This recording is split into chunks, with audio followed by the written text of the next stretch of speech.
யாருக்கெல்லாம் இந்த ஃபீல் இருக்குது? ரீசெண்டாக நம்ம பேப்பரில் அடிக்கடி நிறைய எலெக்ஷன் பற்றி நியூஸ் வருதுல்ல. அதுக்கு என்ன ரீசன்? இப்போ தான் இந்தியாவில் எலெக்ஷன் நடந்து முடிஞ்சது. நெக்ஸ்ட்டு ஃப்ரான்ஸில் எலெக்ஷன் முடிஞ்சதுல. எஸ். அடுத்து இப்போ தான் பிரிட்டனில் முடிஞ்சதுல. எஸ். இந்த 2023, 24 இந்த வருஷம் முடியும் போது குளோபல் லெவலில் அட்லீஸ்ட் ஒரு 60 கண்ட்ரீஸில் எலெக்ஷன் நடந்து முடிஞ்சிருக்கும். அதாவது புதுசாக கவர்மெண்ட் ஃபார்ம் ஆயிருக்கும். அப்படின்னா உலகம் முழுக்க ஒரு 400 கோடி மக்களோட அடுத்த லீடர் யாருன்றது முடிவாயிடும். ஸோ யோசிக்கும் போதே பெருசாக இருக்குல்ல. ஸோ நம்ம இதிலிருந்து ஒரு யூபிஎஸ் ஆஸ்பிரண்ட்டை நம்ம யோசிக்கிறது எப்படி யோசிக்கலாம்னா, எல்லா கண்ட்ரிலையும் யூனிக் எலெக்ஷன் இருந்தாலும் ஒரு பேட்டர்ன் இருக்கும்ல. அந்த டைமுக்கு அந்த காலகட்டத்துக்கு ஒரே மாதிரியான ஒரு கவர்மெண்ட் தானே மக்கள் சூஸ் பண்ணுறாங்க. ஸோ உலகம் முழுக்க குளோபல் முழுக்க எல்லா மக்களும் சூஸ் பண்ணுற அந்த கவர்மெண்ட் இருக்குல்ல, என்ன மாதிரி கவர்மெண்ட் புதுசாக ஃபார்ம் ஆகுது. பொலிட்டிக்கல் திங்கர்ஸ் வந்து அந்த குளோபல் கவர்மெண்ட்டோட பேட்டர்னை கண்டுபிடிக்க ட்ரை பண்ணுறாங்க. அதை பற்றின ஆர்டிகல் தான் இன்றைக்கி சென்டர் பேஜ் ஆர்டிகல் இங்கே போட்டிருக்காங்களே. ஆக்சுவலாக ஆர்டிகல் பெருசாக இருக்கும், டாபிக் பெருசு, பட் கொடுத்த பாயிண்ட் ரொம்ப கம்மி தான். மேக்ஸிமம் நமக்கு தெரிஞ்ச பாயிண்ட் தான். எப்படி பார்த்தாலும் ஒரு 3 பாயிண்ட்டில் சம்மரைஸ் பண்ணுற முடியும். ஸோ அந்த 3 பாயிண்ட் பார்க்கலாம். ஃபர்ஸ்ட் அந்த ஆர்டிக்கலில் இந்தியாவோட எலெக்ஷன்லேருந்து ஸ்டார்ட் பண்ணுறாங்க. அதாவது இந்தியாவோட எலெக்ஷன் ரிசல்ட் இருக்குல்ல, அதை ஃபஸ்ட்டு கமெண்ட் பண்ணிவிட்டு அப்புறம் கொண்டு போகிறாங்க. நமக்கு தெரிஞ்சது தான் பிஜேபியோட ஸ்லோகன் இருந்துச்சு எலெக்ஷனுக்கு முன்னாடி. அவுட் ஆஃப் 45 சீட்ஸில் கண்டிப்பாக இந்த தடவை ஒரு 400+ சீட்டை வந்து பிஜேபி ஜெயின்னு சொன்னாங்களே. பட் ரிசல்ட் என்னாச்சு? மெஜாரிட்டி கூட கிடைக்கல, பாதி சீட் கூட கிடைக்கல. பிஜேபி லாஸ்ட் தேர் மெஜாரிட்டியா. இது இந்தியாஸ் எலெக்ஷனோட ரிசல்ட். இதுக்கு அப்படியே ஆப்போசிட்டாக நடந்தது வந்து யூகேல. ஸோ ஆல்ரெடி ரூல் பண்ணிட்டு இருந்த கன்சர்வேட்டிவ் கவர்மெண்ட்டை மக்கள் தூக்கிட்டாங்களா? தூக்கிட்டு யார் வந்திருக்கா? லேபர் பார்ட்டியில். எஸ், லேபர் பார்ட்டி வந்து 400+ சீட்ஸ். So huge victory. இந்தியாவில் பிஜேபி என்ன ஆசைப்பட்டுச்சோ அது அப்படியே ஆப்போசிட் எங்கே கிடச்சிருக்கு? லேபர் பார்ட்டிக்கு யூகே கிடச்சிருக்கு. ஸோ 2 குட் நியூஸ் தான் இது. பிஜேபிக்கு வந்து மெஜாரிட்டி கிடைக்கல. ஸோ அவங்க ஆட்சி பண்ணுறதுக்கு மற்ற பார்ட்டிஸ் தான் ஹெல்ப் தேவைப்படுது. ஸோ அவங்களோட ஸ்லோகன் ஜெயிக்கல. அப்படி ஆப்போசிட்டாக யூகேல லேபர் பார்ட்டி ஜெயிச்சிருக்கு 400+. ஸோ இந்த குட் நியூஸ் பார்த்துட்டு குளோபல் முழுக்க இந்த மாதிரி தான் நியூஸ் வரப்போகுது அப்படின்னு நினைக்காதீங்க. குளோபல் முழுக்க இருக்கிற பேட்டர்ன் பார்க்கும்போது அப்படி கிடையாது. இந்த 60 கண்ட்ரீஸ் நடக்க போகிறது மெஜாரிட்டி மேஜர் காமன் தீம் எந்த மாதிரி கவர்மெண்ட் வரப்போகுதுன்னா, டெமோக்ராட்டிக் டீகன்சாலிடேஷன். அதாவது டெமோக்ராட்டிக் யார் வந்து ஃபாலோ பண்ண மாட்டாங்களோ அந்த மாதிரி கவர்மெண்ட். டெமோக்ராட்டிக் கன்சாலிடேஷன் கிடையாது, டெமோக்ராட்டிக் டீகன்சாலிடேஷன். டெமோக்ராட்டியை டிஸ்டர்ப் பண்ணுற மாதிரியான கவர்மெண்ட் தான் காமன் தீம்ஸாக எல்லா ஊர்லேயும் உருவாக போகுது. ஓரளவுக்கு புரியுதுல்ல? எஸ். ஸோ டெமோக்ரஸியை பிடிக்காத ஒரு கவர்மெண்ட் வருதுன்னா அந்த கவர்மெண்ட் கேரக்டர் எப்படி இருக்கும்? அத்தாரிட்டேரியனாக இருக்குமா? அத்தாரிட்டேரியன் என்ன அர்த்தம்? மோஸ்ட்லி ஃப்ரீடமை மதிக்க மாட்டாங்க. ஃப்ரீடம் இருக்காதுன்னா புரியுதா? ஃபார் எக்ஸாம்பிள், அந்த கவர்மெண்ட் வந்து தனக்கு என்ன தொடுதோ அதுக்கு ஒரு எய்ம் இருக்குல்ல, அந்த எய்மை மட்டும் தான் இம்ப்ளிமெண்ட் பண்ணுவாங்க. இப்போ அந்த எய்முக்கு இம்ப்ளிமெண்டேஷனுக்கு எதிராக வந்து கவர்மெண்ட் பண்ணுற தப்பு அப்படியே ஒரு இண்டிவிஜுவல் பேசுனாங்கன்னா, இல்லை ஒரு மீடியா பேசுகிறாங்கன்னா, 2 பேரோட ரைட்ஸ் இருக்குல்ல அதை ஆஃப் பண்ணுவாங்க, கர்டைல் பண்ணுவாங்க.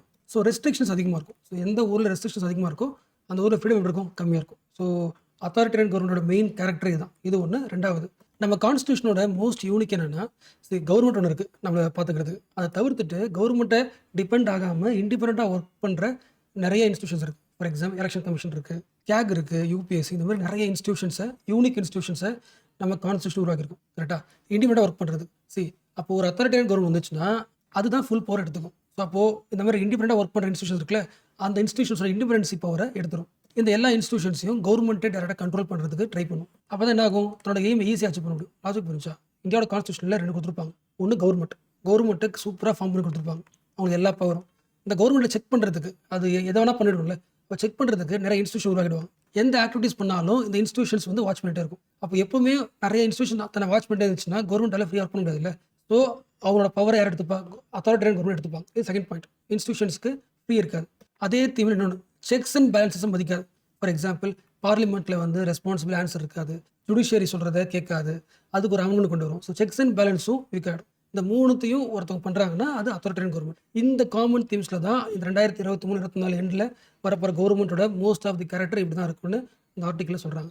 ஸோ குளோபல் முழுக்க ஃப்ரீடம், இண்டிவிஜுவல் ஃப்ரீடம் வந்து குறைஞ்சிட்டே இருக்க போகுது அப்படின்னு அந்த பாயிண்ட் சொன்னாங்களே, அதை ப்ரூவ் பண்ணுறதுக்கு ஆத்தர் என்ன பண்ணுறாருன்னா சில ஃபேக்ட்ஸ் தராரு. ஃப்ரீடம் ஹவுஸ்னு ஒரு ரிசர்ச் ஆர்கனைசேஷன், டெமோக்ரஸி, ஃப்ரீடம் இதை பற்றிலாம் அனலைஸ் பண்ணுற, ரிசர்ச் பண்ணுற, எப்படி இருக்குது குளோபலில் செக் பண்ணுற ஒரு இன்ஸ்டியூஷன் ஃப்ரீடம் ஹவுஸ். இவங்க என்ன சொல்லியிருக்காங்க?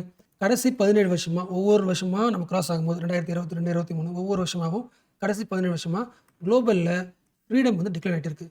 Global decline in freedom also in India. நிறைய ஜேர்னலிஸ்ட்டை வந்து அட்டாக் பண்ணியிருக்காங்க கவர்மெண்ட்டு. ஸோ இந்தியாவிலையும் இண்டிவிஜுவல் ரைட்ஸ் வந்து டிக்ளைனில் இருக்குது. ஆக்சுவலாக அந்த ஆத்தர் வந்து கோட் பண்ணது ஒரே ஒன்று கிடையாது, ஒரே ஒரு ஆர்கனைசேஷன் கிடையாது, நிறைய ரிப்போர்ட்ஸை வந்து கோட் பண்ணுறாரு. ஃப்ரீடம் ஹவுஸ் இப்போ பார்த்தோமா, அடுத்து பாருங்கள், தி எக்கனாமிஸ்டோட டெமோக்ரஸி இண்டெக்ஸ். தி எக்கனாமிஸ்ட்னு ஒரு பேப்பர் இருக்குல்ல, அவங்களோட இண்டெக்ஸ், டெமோக்ரஸி இண்டெக்ஸ். அவங்க என்ன சொல்கிறாங்க? Also reported a similar story of declining democracies. இது ஒன்று. அடுத்து பாருங்கள், the international institute for democracy and electoral assistance, simple IDEA, எங்கே இருக்குது? ஸ்வீடனில் இருக்குது. ஓகே, இவங்க என்ன சொல்கிறாங்க? The democracy is shrinking in every region of the world. உலகத்தில் ஒவ்வொரு பகுதியும் டெமோக்ரஸி அதோட வேல்யூ குறைஞ்சிக்கிட்டே இருக்குது. அடுத்த point V Dem varieties of democracy institute. இது எங்கே இருக்குது? ஸ்வீடன் தான். This Swedish institute downgraded the India to an electoral autocracy. So இந்த வார்த்தை மறந்துடாதீங்க. எலக்டோரல் ஆட்டோக்ரஸி மீனிங் புரிஞ்சா? இதுக்கு மீனிங் என்னென்னா, இந்தியாவில் எலெக்ஷன் நடந்தது பட் வித் லிமிடெட் ஃப்ரீடம். இங்கே போட்டு a system where election happens with limited ஃப்ரீடம்ஸ்னா எலக்டோரல் ஆட்டோக்ரஸி. எலெக்ஷனை அவங்களுக்கு பிடிச்ச மாதிரி நடத்துவாங்க, எலக்டோரல் ஆட்டோக்ரஸி. பட் எப்படி தான் இருந்தாலும் இந்தியாவில் மக்களோட அந்த ஓட்டிங் வந்து சர்ப்ரைஸ் தான் இல்லை. ஸோ ஒரு குட் ரிசல்ட் தான். பட் அந்த குட் ரிசல்ட் வந்து எல்லா கண்ட்ரிஸும் கிடையாது, சில கண்ட்ரிஸ் தான். யூகே வச்சுக்கலாம். இப்போ அதே மாதிரி ஃப்ரான்ஸில் வந்து அகைன் சொல்கிறேன், ஃப்ரான்ஸில் தான் எலெக்ஷன் ப்ராசஸ்லேயே மோஸ்ட் டெமோக்ராட்டிக் நடக்கும். அதாவது 2 ரவுண்ட் நடக்கும். ஃபர்ஸ்ட் ரவுண்டு ஒன்று, செகண்ட் ரவுண்ட் ஒன்று. ஆக்சுவலாக ஃப்ரான்ஸில் ஃபர்ஸ்ட் ரவுண்டில் ரைட் விங் தான் ஜெயிச்சது. ரைட் விங் ஐடியாலஜி ஸ்ட்ராங் இருந்துச்சு. பட் செகண்ட் ரவுண்டு முடியும் போதெல்லாம் ரைட் விங்கும் லெஃப்ட் விங்கும் அப்படி ஈக்குவல் ஆகிடுச்சு, ஹங் வந்துடுச்சு. சாரி, லெஃப்ட் கிடையாது, ப்ராக்ரஸிவ். ஸோ ரைட்டும் ப்ராக்ரஸிவ் ஈக்குவல் இருக்காங்க. இந்த ப்ராக்ரஸிவ் பார்ட்டிஸை சேஃப்கார்ட் பண்ணுறதுக்கு லெஃப்ட் பார்ட்டிஸ் ஜாயின் பண்ணிட்டாங்க. இந்த ரைட் விங் கவர்மெண்ட் வரக்கூடாதுக்காக இவங்க ஜாயின் பண்ணி ட்ரை பண்ணாங்க. அதுக்கேற்ற மாதிரியே அந்த ஹங் பார்லிமெண்ட் இருந்துச்சு. அதாவது ரைட் விங்குக்கு மெஜாரிட்டி கிடைக்கல. ஸோ ஒரு குட் நியூஸ்னால் அந்த 3 கண்ட்ரிலாம் தவிர உலகம் முழுக்க அதே மாதிரி கிடையாது. ஈவன் அமெரிக்காவில் எலெக்ஷன் வரப்போதில்ல, அந்த எலெக்ஷன் ரிசல்ட்டுமே அந்த அளவுக்கு குட் நியூஸ் இருக்க போகிறது கிடையாது. ஏன்னா பிரசிடென்ட் கேண்டிடேட் நிற்க போகிறவங்க அப்படி இருக்காங்க. ஒரு ஆள் வந்து லாஸ்ட் டைம் நடந்த எலெக்ஷனில் ரிசல்ட்டை வந்து மாற்ற ட்ரை பண்ண ஒரு ஆள். இன்னொரு இப்போ இருக்கிற பிரசிடென்ட் என்ன பண்ணுறாரு, அவரோட பப்ளிக் ஸ்பீச்சை சரியில்லைன்னு சொல்லிட்டு மக்கள் கிரிட்டிசைஸ் பண்ணுறாங்க. So health of the democracy வந்து ரொம்ப கன்சர்னில் தான் இருக்குது அப்படின்னு அந்த ஆத்தர் சொல்கிறார். அண்ட் கடைசியாக சில பாசிட்டிவ் எலெக்ஷன் ரிசல்ட் சொல்கிறார். எப்படி முடிக்கிறாருன்னா, இது வரைக்கும் பார்த்தலாம் வெஸ்டர்ன் சைடில் எலெக்ஷன் இப்படி தான் உருவாகுது. பட் நீங்கள் அப்படியே ஈஸ்ட் பார்த்தீங்கன்னா, குளோபல் ஈஸ்ட் பார்த்தீங்கன்னா சில பாசிட்டிவ் எலெக்ஷன் இருக்குது. Bangladesh, Bhutan, Taiwan, Indonesia, Senegal, south Korea, south Africa, இந்தியான்னு நிறைய எக்ஸாம்பிள் சொல்கிறார். ஈஸ்டர்ன் சைடு பார்த்தீங்கன்னா இந்த மாதிரி மோஸ்ட் ஆஃப் தி கண்ட்ரீஸில் வந்து நியூ கவர்மெண்ட் ஃபார்ம் ஆயிருக்கு. விச் மீன்ஸ் ஆல்ரெடி ரூல் பண்ண பார்ட்டியே மோஸ்ட் ஆஃப் தி கண்ட்ரீஸில் வரல. இந்தியாவில் கூட இன்னொரு அதர் பார்ட்டிஸோட சப்போர்ட்டில் தான் ஆட்சி பண்ணுறாங்களா. ஸோ ஃபைனல் கன்க்ளூஷனாக 2 பாயிண்டோட முடிக்கிறார். இந்த டைம் கேள்விப்பட்டிருக்கீங்களா?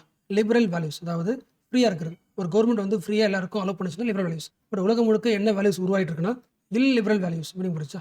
எஸ், இல்லிட்ரேசி சொன்னோம்ல, லிபரல் இல்லாமல் இல்லிபரல் வேல்யூஸ்.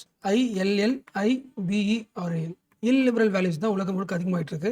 அப்போது சாமுவேல் ஹண்டிங்டன் சொன்னதை கம்பேர் பண்ணி பார்க்கலாம். அவர் என்ன சொன்னார்னா, குளோபல் லெவலில் 1940s - 1990s வரைக்கும் அந்த ஒரு 60-50 இயர்ஸில் வந்து இந்த 50 இயர்ஸில் உலகம் முழுக்க எல்லா கண்ட்ரிஸும் டெமோக்ராட்டிக்காக சேஞ்ச் ஆச்சு, ட்ரான்ஸ்ஃபார்ம் ஆச்சு. அதாவது நிறைய கண்ட்ரீஸ்க்கு வந்து விடுதலை கிடைச்சது, இண்டிபெண்டன்ஸ் கிடைச்சது. அப்போ உருவான கவர்மெண்ட் வந்து டெமோக்ராட்டிக்காக இருந்துச்சு அந்த 50 இயர்ஸில். இப்போ அப்படியே கோல்டு வார்க்கு அப்புறம் ரிவர்ஸில் லாஸ்ட் ஒரு 10 இயர்ஸ், இப்போ அடுத்த ஒரு 30 இயர்ஸ் அப்படியே ஆப்போசிட் நடக்க போகுது. எப்படி வந்து இந்த டைம் இருக்குல்ல, 1940s - 1990s வந்து தி தேர்ட் வேவ் ஆஃப் டெமோக்ரஸின்னு சொல்கிறோமோ, அந்த வேவ் வந்து அப்படியே கம்ப்ளீட்டாக குறைஞ்சி டெமோக்ராட்டிக் கவர்மெண்ட் இல்லாமல் அத்தாரிட்டேரியன் கவர்மெண்ட்டாக ஃபார்ம் ஆகிற தீம் தான் தெரியுதுன்னு சொல்லிட்டு ஆர்டிக்கல் கொடுக்குறாங்க.